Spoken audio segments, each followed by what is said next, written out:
I'd known that my neighbor Patricia was nosy since the day she moved into the neighborhood, but until then she'd only done the classic annoyances of someone who thinks she's in charge of the community. She complained about the colors of the fences, the height of the grass, the sound of children laughing in the street. What made it worse was that her husband, Derek, was on the city council. He was quiet and reserved, but his position gave Patricia an inflated sense of authority that made her twice as insufferable. It was a warm afternoon. The bees were buzzing happily in my apiary, and I was extracting some honey to bottle. Nothing more peaceful, right? Wrong. Out of nowhere, I heard the sound of determined footsteps on the gravel of my driveway. It was her. You know when someone arrives huffing and puffing as if they were carrying the revolt of entire generations of neighborhood controllers? That's right. The woman stopped at the edge of my property, crossed her arms, and made that expression that only those who have had a Patricia-type HOA president in their lives recognize. "This thing you're doing, it's not fair," she said, her perfectly highlighted blonde hair catching the sunlight as she tilted her chin upward. "What do you mean?" I asked, already knowing that any answer would lead to more drama than a Mexican soap opera. "The rules of our community are very clear when it comes to natural resources," she said, slurring her words as if she had rehearsed it in front of a mirror. "And this honey should be shared." "What do you want? A community honey sharing program?" I asked sarcastically. She didn't even blink. "Exactly, you got it." I took a deep breath. You know that moment when you feel your brain frying because someone else's stupidity has gone beyond what you thought possible. But the woman was determined. "Did you know that there are studies showing that bees are essential for the environment?" she continued, now with that expression of a university professor explaining the obvious to a bunch of freshmen. "Yes, of course, because I raised them." "So you must understand that you can't monopolize something so important." There you go. Now I was no longer a simple beekeeper. I was a tyrant, an oppressor of the bees, a tycoon exploiting the natural wealth of the neighborhood. I tried to argue. I explained that it was a hobby, that I invested time and money in it, that the hives were on my land, and most importantly, that there were no HOA rules about apiaries. But the woman didn't want to hear it. She had already decided that she was the heroine of a battle against a neighborhood villain. I was the dragon sleeping on a mountain of golden sticky gold, and she was the brave warrior who would bring justice to the poor citizens deprived of the sacred nectar. When she realized that she wasn't going to be able to convince me in the conversation, she unleashed her final card. "Then I'll have to take this matter to the HOA board." I let out a nasal laugh because, frankly, the situation was so ridiculous that I couldn't even take it seriously. "Good luck with that," I replied. She gave me a deadly look before turning on her heels and marching off, probably already planning an emergency, meeting with the other soldiers of the dictatorship of good taste. Later that evening, I heard a knock at my door. It was Elijah, my next-door neighbor and the only person on the block who seemed immune to Patricia's reign of terror. Elijah was a retired entomologist with a fondness for whiskey and colorful Hawaiian shirts that drove Patricia crazy. He'd moved in about a year ago after his wife passed away, and we'd bonded over our mutual love of nature and disdain for unnecessary rules. "Saw Patricia storming away from your place earlier," he said, leaning against my doorframe. "What's she after now?" I explained the absurd demand for community honey, and Elijah burst into laughter, his weathered face crinkling with amusement. "That woman would try to tax the air if she could figure out how to measure it," he chuckled. "Listen, I've dealt with people like her before. She's not going to let this go. You might want to set up some cameras around your apiary." I dismissed his concerns. What's she going to do? File a formal complaint about honey hoarding? Elijah's expression turned serious. "People like Patricia don't play by normal rules. They feel entitled to whatever they want, and they'll do anything to get it. Trust me on this." But as I would soon discover, the woman wasn't going to wait for an official decision. No, she had a plan of her own, and it involved theft and many, many bees. What should I have done after that conversation? Maybe installed cameras. Maybe put up a giant sign saying, "Please do not touch the hives unless you want a free facial via SDINGS." But no, I underestimated that woman's level of insanity. I thought she would just send a few angry emails to the HOA and eventually move on to her next battle against the neighborhood. I was wrong. Very wrong. The next morning, I went to the market to buy some bottles to store my honey. When I came back, something in my yard seemed different. A strange kind of silence, that silence that precedes chaos. And then I saw it. A clumsy figure covered from head to toe in one of those beekeeper suits you buy on Amazon, rummaging through the hives as if ransacking a sacred temple. It was her, the woman, the creature, the insufferable ruler of the HOA, trying to steal my honey right there in the middle of the day, as if it were the most normal thing in the world. I stood still for a few seconds, trying to process it. I knew she was crazy, but I never thought it would get to that level. But here's the thing. The universe, my dear chaotic friend, has a wonderful way of resolving certain injustices without us having to lift a finger. She opened the lid of the hive, and it was at that very moment that her free biology lessons began. First came the buzzing, loud, furious, a symphony of pure natural revenge. Then came the first sting. Then the second. The third, the fourth went straight into her hand. And then, my friend, the show really began. The woman let out a scream I'd only heard before in horror movies. She tried to take a step back but tripped over her own foot, knocking half the hive to the floor. This was the equivalent of kicking a giant anthill and expecting the ants to simply say, "Oh, relax, you can mess with our house." The bees weren't happy at all. They came out in such a ferocious swarm that for a moment, the air seemed to vibrate. I saw the woman run, her arms waving in the air as if she were trying to cast spells to drive them away. But no spell could save her. The bees were mad. She tripped again, this time hitting her face straight into the ground. Should I have helped? Maybe I should have, but honestly, I was too busy holding in my laughter to move. Then came the scene that would forever be etched in my memory. She stumbled to her feet, still covered in bees, and ran out into the street, screaming as if she were being chased by the devil himself. And that's when something else happened. A car was coming, one of those expensive SUVs, probably owned by a neighbor who didn't expect to find a woman covered in insects running towards him like a lab escapee. The driver slammed on the brakes, and the woman, unable to stop in time, simply threw herself onto the hood of the car, desperately trying to get rid of the bees that were still stuck to her. The driver, of course, freaked out. The car accelerated half a meter, then braked again. The woman was thrown backward, fell on her butt on the asphalt, and started rolling on the ground, trying to crush the bees against her body as if she were having an epileptic fit. Finally, the poor insects decided they'd had enough and began to scatter.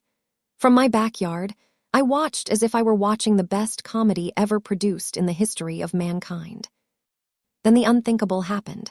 The woman stood up, staggering, her face swollen, her arms covered in bites, and her pride completely destroyed, and looked straight at me. She pointed a trembling finger in my direction, and in a voice hoarse from screaming, she unleashed her sentence. "You will pay for this." And then, with no strength left to continue her crusade against nature, she turned on her heels and limped home, looking more like a zombie movie character than a real person. I stood there, laughing so hard that my stomach almost cramped. Only at that moment, I should have prepared myself, because the woman, though defeated, hadn't given up yet. She couldn't accept losing, and her real revenge was just beginning. As I was still processing what had happened, Elijah appeared at my fence line, a cup of coffee in one hand and a camera in the other. "Got it all on film," he said with a mischievous grin. "Every glorious second of it." "You were filming?" I asked, caught between shock and amusement. "Told you to set up cameras," he shrugged. "Figured I'd do it for you. Been watching your apiary since our chat yesterday. Knew she'd try something." I stared at him, impressed and slightly unnerved by his foresight. "Elijah, you're either a genius or extremely paranoid." "In my experience, the two often go hand in hand," he replied, taking a sip of his coffee. "Want a copy of the video? Might come in handy when she tries to spin this story her way." If the story had ended with Patricia running down the street, covered in bees and her swollen face looking like a malformed tomato, it would have been a beautiful ending, poetic even. But no, because some people just don't know when to accept defeat. I should have predicted that she wouldn't stay quiet after the honey disaster. I should have prepared myself for some kind of retaliation, like a formal complaint to the HOA or an attempt to pass a bizarre rule banning beehives in the neighborhood. But Patricia, oh Patricia, wasn't the type to play fair. 2 days after the bee attack, I woke up to a strange noise in my backyard. It wasn't buzzing, it wasn't wind, it wasn't a raccoon trying to steal something. It was something worse, the sound of a truck engine. I opened the back door and, to my surprise, saw no less than 3 men in orange uniforms dismantling my apiary. They were lifting the hives with thick gloves, putting them in wooden boxes, and loading everything into a white truck. I was paralyzed for a second. It couldn't be real. I marched out to them, my heart already pounding in my chest. "What the fuck are you doing?" The 3 of them stopped for a second and looked at each other. One of them, a guy with a beer belly and a sweaty cap, wiped his forehead with the back of his hand and replied with the world's biggest scowl. "Order of the HOA." The HOA, of course. I wanted to laugh. The woman had really tried to rip me off, had been beaten up by bees, and now wanted to take revenge by forcibly confiscating my apiary. "Irregular hives, eh?" I crossed my arms, feeling my blood boil. "Do you have an official document for this? Any proof that this was approved?" The man blinked a few times, not knowing exactly how to answer. He looked at his colleague and then at a ridiculously crumpled piece of paper in his hand. "Here it is," he said, handing me the document. I took the paper, and without even having to read much, I started laughing. That wasn't an official notice from the HOA. It was a sheet of paper printed in Arial font, size 14, signed by Patricia herself, and the best part, no stamp, nothing, just a scribble at the bottom saying, "Sincerely, HOA Patricia." This woman's audacity knew no bounds, mate. I was about to confront the workers when I heard a familiar voice behind me. "What seems to be the problem here?" It was Derek, Patricia's husband, dressed in his city council attire, crisp suit and tie, even in this heat. My heart sank. If Patricia had involved her husband, this situation was about to get a whole lot more complicated. Derek was known for keeping to himself, but his position gave him considerable influence. If he was backing Patricia's play, I might actually lose my bees. "Your wife," I said, trying to keep my voice steady, "is having my apiary removed with a fake HOA order." Derek's face remained impassive as he held out his hand for the paper. I passed it to him, watching as his eyes scanned the document. To my surprise, a flash of what looked like embarrassment crossed his features. "This isn't an official order," he said quietly, handing the paper back to me. Then, turning to the workers, "Gentlemen, I'm afraid there's been a misunderstanding. You need to return everything exactly as you found it." The men looked confused, glancing between Derek and me. "But sir," the beer-bellied worker began, "Mrs. Harrison specifically said." "I don't care what Mrs. Harrison said," Derek cut in, his voice suddenly sharp. "This is not an authorized removal. If you continue, you'll be trespassing, and I will personally ensure there are consequences." The authority in his voice was unmistakable. The workers immediately began returning my hives, muttering among themselves. When they were out of earshot, Derek turned to me. "I apologize for my wife's enthusiasm. This won't happen again." Without waiting for a response, he walked away, pulling out his phone as he went. I stood there, crumpling the sheet in front of the workers. The guy seemed to hesitate, so did his colleagues. They clearly weren't in the mood to stick their hands in a house of hornets, either literally or figuratively. "And here's the thing," I continued, pointing at the truck. "If you don't return these hives to their place now, I'm going to call the police, and you're going to explain very clearly why you're trespassing on private property with a false order." The threat took effect. The man let out an exhausted sigh, muttered, "I don't get paid enough for this," and ordered his colleagues to put the hives back. But I wasn't finished yet. I took out my cell phone and started recording. "Now do me a favor, buddy," I said while pointing the camera at him. "Tell the camera who sent you here." The guy's eyes widened, realizing he'd got himself into a bigger problem than he'd expected. Oh, it was from the HOA. He swallowed. He scratched his head. He looked around as if hopping to find a hole to stick his face in. It was Mrs. Patricia. That's perfect. I smiled and stopped the recording. Now I had beautiful, wonderful proof that the woman had tried to have my apiary illegally removed.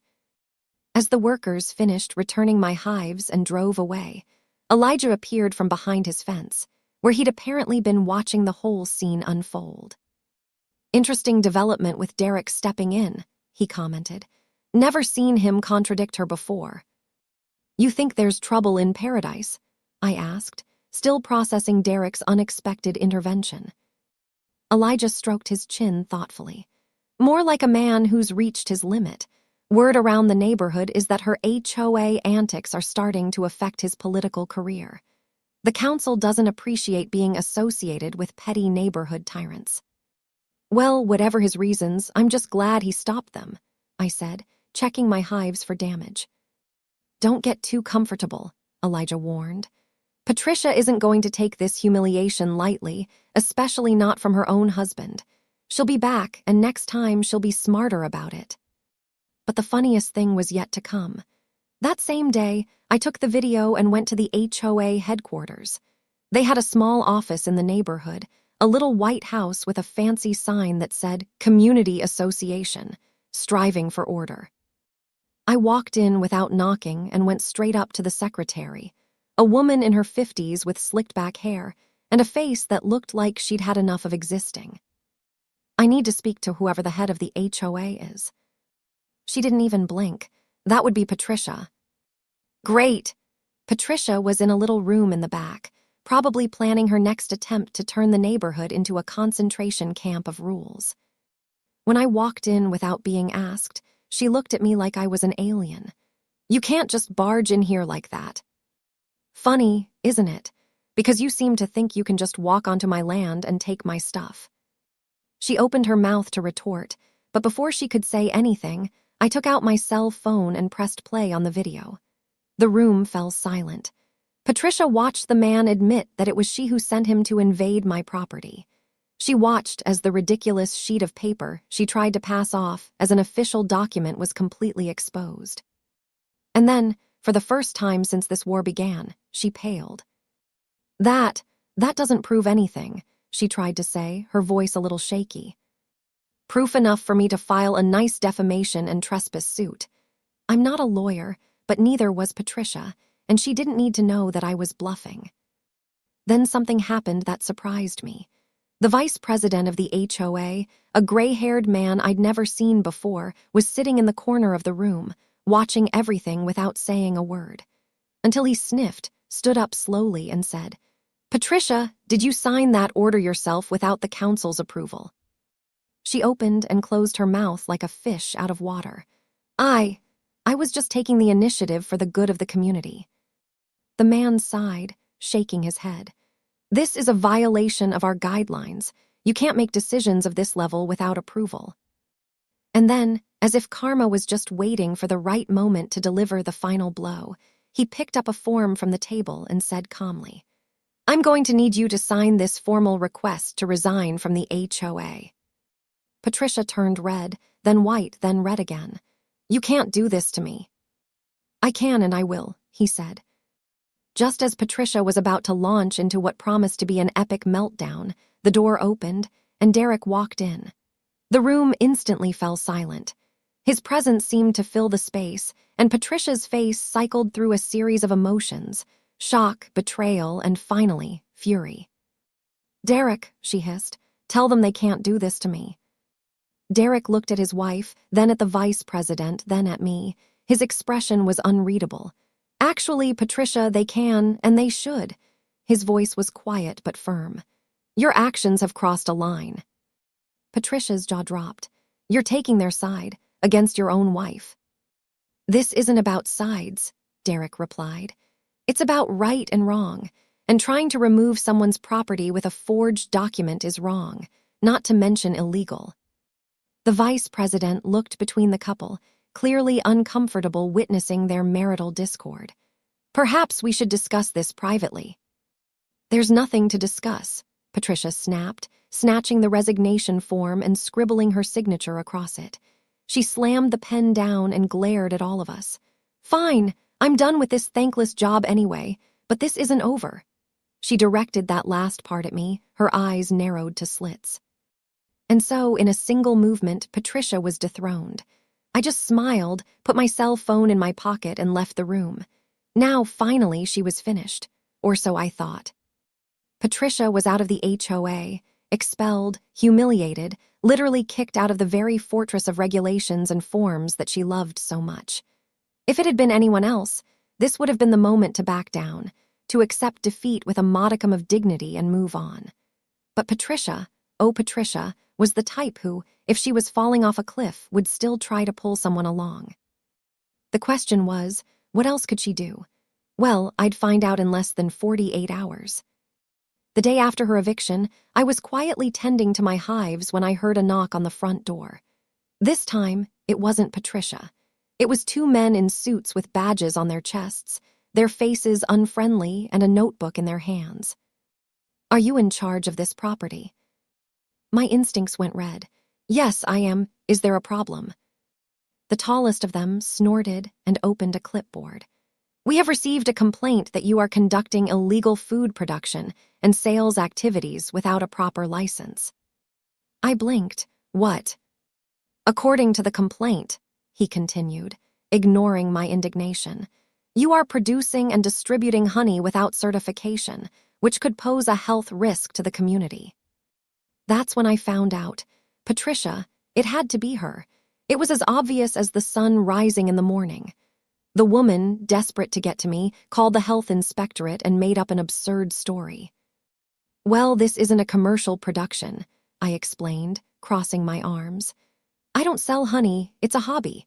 Everything I produce is for my own consumption or as a gift for friends." The other inspector looked at me suspiciously. "Are you sure about that?" I took a deep breath. "Absolutely, but please feel free to check." I accompanied them to the apiary, letting them analyze everything they wanted. They checked the hives, inspected the area, and even asked a few questions about how I stored the honey. In the end, the verdict was exactly what I expected. "We didn't find any irregularities," said the inspector, closing his clipboard. "It seems we received an unfounded complaint." I looked surprised. Wow, who would do something so childish? They both looked at each other but didn't say anything.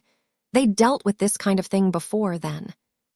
Before they left, one of them looked at me and commented, "But I must warn you, the person who made the complaint was very insistent." I smiled. I bet she was.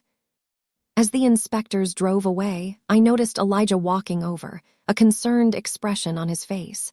"Health department, that's escalating quickly." "Patricia called them," I explained. "Claimed I was running an illegal honey operation." Elijah whistled low. "She's getting desperate. That's when people are most dangerous." "What else can she do?" I asked. "She's tried theft, she's tried the HOA, she's tried the health department. She's running out of options." Elijah's expression darkened. "There's always more options for someone with nothing left to lose. And now she's lost her position, her dignity, and possibly her husband's respect. Watch your back and your bees." After that fiasco, I knew that Patricia must have been eating her own liver with rage. She tried to steal from me. She tried to hurt me with the HOA. She tried to call the health inspectorate, and nothing worked. But I wanted to make sure she never even looked in the direction of my yard again. So I had an idea. If Patricia wanted to mess with my bees so badly, they could become the last permanent reminder of her in this neighborhood. I waited for a sunny Saturday, a beautiful day perfect for gardening. Why? Because I knew that Patricia usually went out to take care of the yard and make her imaginary inspections of the neighborhood at that time. I picked up a small bottle of queen bee pheromone, a substance used to attract and calm swarms, a harmless little thing sold in any beekeeping store. I walked around the neighborhood and discreetly sprinkled a little of the liquid on the bushes near her house. Just a few drops, just enough to attract attention. And then I waited. 2 hours later, it happened. A whole cloud of bees began to circle in front of Patricia's house. It wasn't an aggressive swarm, far from it, but for someone who had recently been traumatized by bees, it must have seemed like the apocalypse itself. And then, just as I expected, she came out of the house to collect the mail in a white t-shirt. And that's when the comic tragedy unfolded. She took 2 steps outside and noticed the buzzing. She froze. I swear I saw her eyes go wide with absolute terror when she noticed the swarm flying right by her balcony. That's when she went into absolute panic mode. First, she tried to run into the house, but in her haste, she tripped over her own entrance mat and fell to her knees. Then she started flailing around like a puppet, trying to ward off the bees that weren't even attacking. And then, the icing on the cake, she grabbed the garden hose and tried to spray herself all over. Do you know what happens when you do that around bees? They think it's raining. And what do bees do when it starts to rain? They fly under any covered structure, which in this case was Patricia's balcony. The result?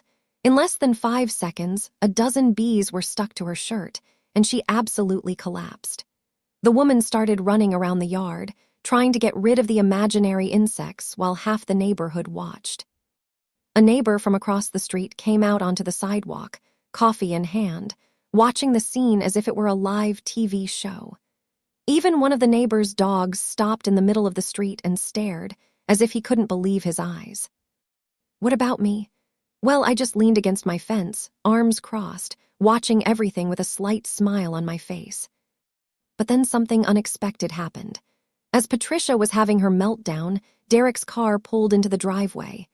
He got out, took one look at the situation, and instead of rushing to help his wife, he just stood there, watching with an expression of profound weariness. Patricia spotted him and ran toward him, screaming about bees and attacks and conspiracies. Derek listened for a moment, then held up his hand to silence her. Even from a distance, I could see the resignation in his posture. They spoke for a few minutes, Patricia gesturing wildly, Derek mostly shaking his head.